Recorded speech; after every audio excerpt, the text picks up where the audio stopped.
Iran inasema kwamba katika makubaliano ambayo yanafanyika kati yake na Marekani, lakini moja kati ya jambo kubwa linalozingatiwa ni kunufaika kwa nchi zote mbili kiuchumi. Mjumbe wa timu ya mazungumzo ya Iran na Marekani anasema kuwa Tehran inatafuta makubaliano ambayo yataleta manufaa ya kiuchumi kwa pande zote mbili. Hamid Ghanbar, naibu wa diplomasia ya kiuchumi katika Wizara ya Mashauri ya Kigeni ya Jamhuri ya Kiislamu ya Iran, amesema katika mazungumzo yanayoendelea kati ya Iran na Marekani, maslahi ya pamoja katika nyanja za mafuta na gesi, uwekezaji wa madini na hata ununuzi wa ndege yamejumuishwa katika maandishi ya mazungumzo hayo. Bwana Ghanbar alikuwa akizungumza katika mkutano katika Baraza la Biashara la Iran siku mbili kabla ya duru ya pili ya mazungumzo kati ya Tehran na Washington huko Geneva.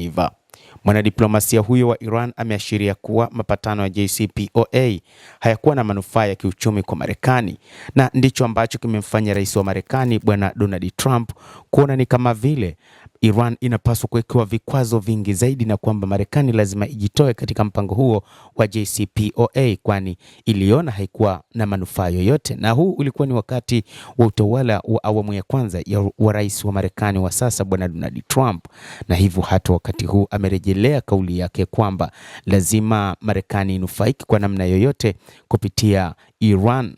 Ndicho ambacho Marekani inakitaka. Kwa hivyo Iran wakati huu inatengeneza mazingira ya kuondolewa vikwazo, lakini kwa manufaa ya pande zote mbili. Ghanbar anasema ili makubaliano haya yawe endelevu, ni muhimu Marekani ambayo inaona inahitaji kunufaika kwa namna yoyote katika maeneo yenye faida kubwa na za haraka kiuchumi, ndicho ambacho Marekani inakihitaji.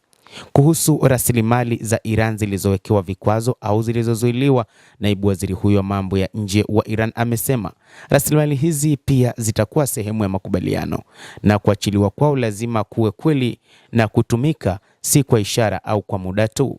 Bwana Ghanbar alisema kuwa ukombozi unaweza kufanywa hatua kwa hatua na kwamba Iran inaweza kuweka dhamana yake yenyewe. Hata hivyo, Marekani katika kipindi hiki inaonyesha njia ambayo itaweza kuhakikisha inatoa vitisho dhidi ya Iran, na hichi alikizungumza rais wa Marekani Donald Trump akiwa na wanajeshi wa Marekani. Aliwaambia wanajeshi hao kwamba lazima wakati huu watumie vitisho vikali dhidi ya Iran ili waweze kuhakikisha wanaweza kupata chochote kile, hasa katika upande wa rasilimali zilizopo nchini humo. Hicho ndicho ambacho Marekani inakihitaji. Hata hivyo, Iran na Marekani zilifanya mazungumzo nchini Oman katika mazingira yenye mvutano mkubwa wa kisiasa na kijeshi, akifuatia kipindi kifupi baada ya mashambulizi ya Marekani dhidi ya maeneo ya nyuklia ya Iran.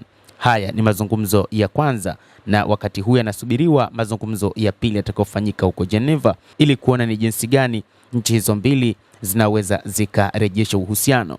Kwa miaka mingi uhusiano wa Iran na Marekani umekuwa wa mashaka, ukijengwa juu ya kutokuaminiana, vikwazo vya kiuchumi na vitisho vya kijeshi. Mazungumzo ya Oman yalichukuliwa na wachambuzi kama jaribio la kuzuia hali hiyo isigeuke kuwa vita vya wazi. Lakini kwa watu walio karibu na masuala ya kisiasa, wanasema swali kubwa lililopo wakati huu katika mazungumzo haya ni kuhusu suala la nyuklia pamoja na makombora ya masafa marefu, ambapo Iran imesema haiwezi kukubaliana na mpango huo, kwamba iruhusu kuharibu makombora yake ya masafa marefu au iharibu mpango wake wa nyuklia wa muda mrefu ambao ulikuwa ni wa manufaa ya taifa hilo.